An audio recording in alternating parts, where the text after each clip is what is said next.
little sunny. Usually have my sunglasses on for this one, but we're gonna do something a little different today. Instead of holding you guys out and talking to you like in a vlog format where I just pick up the camera, walk around or drive around or anything, I wanted to switch it up. So today I have you guys on the tripod in front of the car, did a little cinematic for you guys just to kind of break it up. Let's get into the topic of today's video, which is actually brought by one of you guys, White Horse 50. I have a picture up right here. He's got a pretty cool S197, of course 13, 14, best years.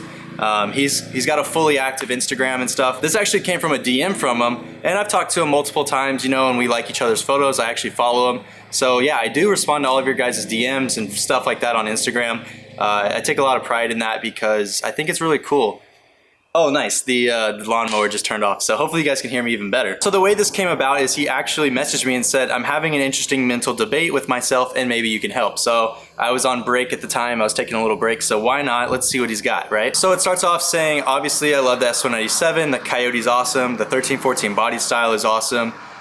He wants to keep it, like his plan was to keep it and then build the crap out of it, you know, just completely change it and just do everything, every nut and bolt, you know, that's kind of my plan with this car.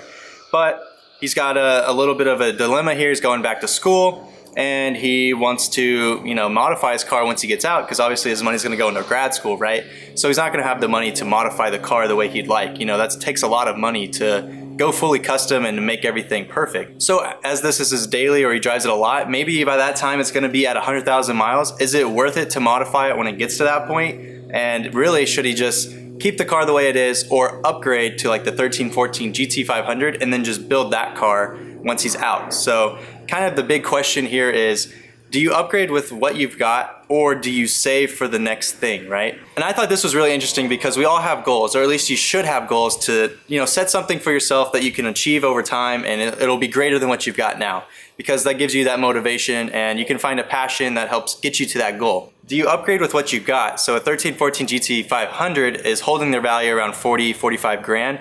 And you know, it comes supercharged already. It's the Caroll Shelby, but it looks almost identical minus the bumper and hood. Everything else is the same, you know. Also they have Recaros, which you can get in these cars. So the biggest difference is really the name, the price and value that it holds, and you know, the overall look, you know, because you can buy the GT500 front end and throw it on a 50, but it's still never going to be a Caroll Shelby. And the last car that he was a part of, you know, it's never going to be that legacy. But let's go over the frame of minds with that, because you know, the thing is a 50 is really cheap. Like you can probably get an 11 to 12 50, which isn't this taillight and bumper setup, but you can get that for probably 10 to 15 for a clean car. And that's really cheap nowadays because that gives you a lot of mod money. And realistically, you can beat a GT500 pretty easily with a 50. The biggest thing though that they're always gonna have hanging over your head is, well, it's not a Shelby. It wasn't built with a Shelby. It wasn't built with the Shelby factory. It wasn't, you know, Caroll Shelby's name and his hands put on that whole build and everything. So, you know, they do have that over us, but I think the 50 is a great solid platform. And, you know, for the cost that you're looking at, you can totally build. Oh, now he's leaf blowing. That's great. Hopefully you guys can't hear that though. And really, I mean, the price that you can build a GT500, you know, it's 45 grand. If you built this, which 1314 is probably like 15 to 20 grand, you had 25 grand left over to build the perfect 50. You could have a built motor for about, let's say 5 to 6 grand. You can have the built transmission for about 4 grand. That'll be like stage 3. So you're at 9 grand there. Put a whipple on it, so it's a root style supercharger just like the Shelby has, which is the belt driven one and all that, so instant torque. And you'd be well over 800, 900 horsepower pretty easily with that, you know, with the fuel system and all that, so another 10 grand.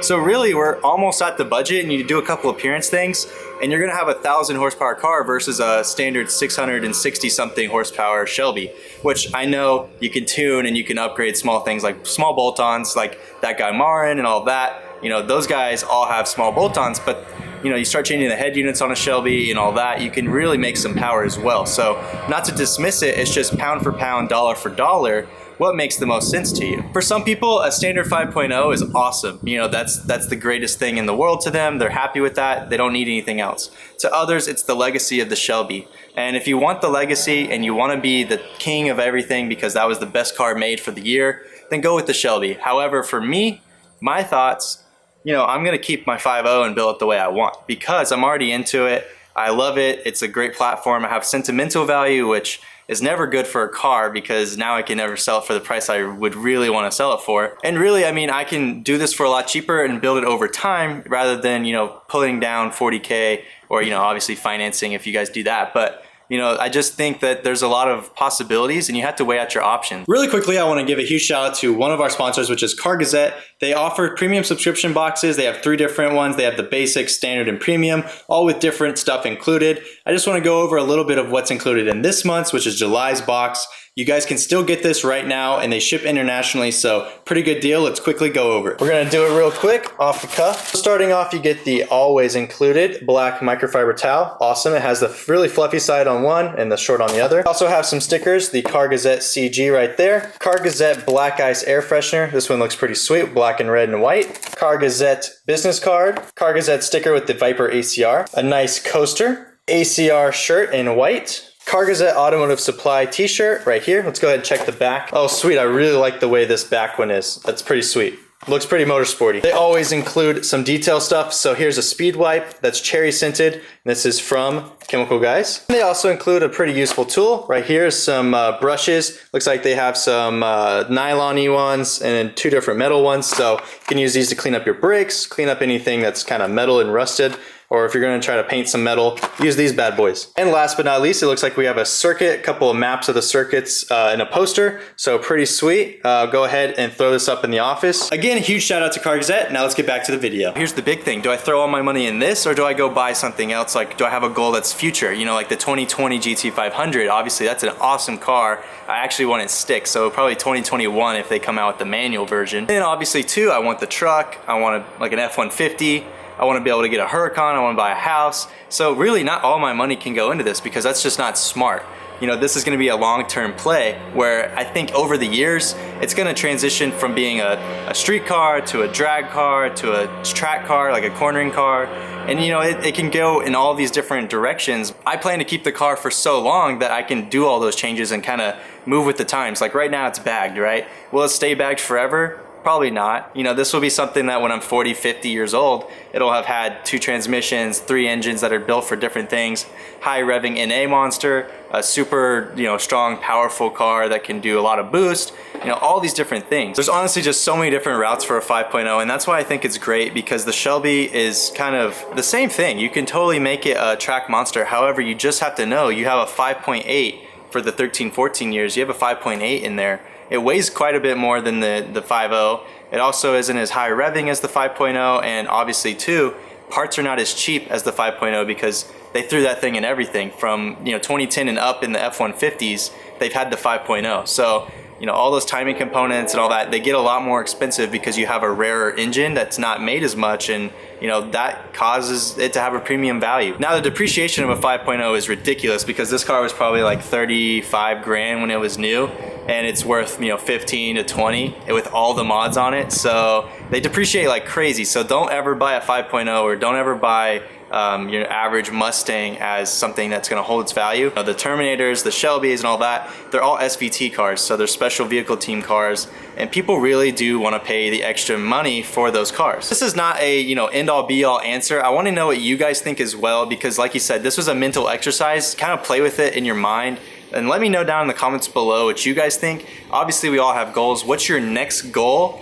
How are you working towards that? What are you doing with your car? Like, what's your goal with your current car and what's your next car goal? And how are you working towards that? And how do you balance, you know, putting money into this while also putting away money for the future?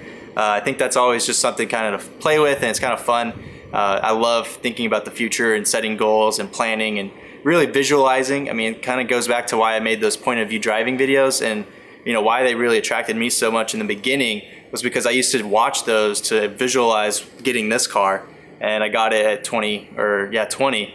So, you know, that's how I did that, was I just visualized and I made it happen. And you just make things work around what your goals are. So, you know, now I'm watching these F-150 videos and stuff like that because that's where I want to be. I'm gonna go ahead and wrap it up right here. Again, thank you so much, Whitehorse50. I'll have his Instagram link down in the description below. It was awesome, you know, talking to you, and we were talking a little bit back and forth about Whipple versus VMP. I'm a huge Whipple fan, but that's because I live in California, so we do have to work a little bit around the smog laws. And if I get the stage 1 or 2, I think I can still get the carb sticker I need, so that way, you know, any future upgrades, if I even go stage 5 or something, I'll always have that little sticker there. As always, I hope you guys enjoyed, and if you did, then please comment, like, subscribe, and I'll see you guys next time.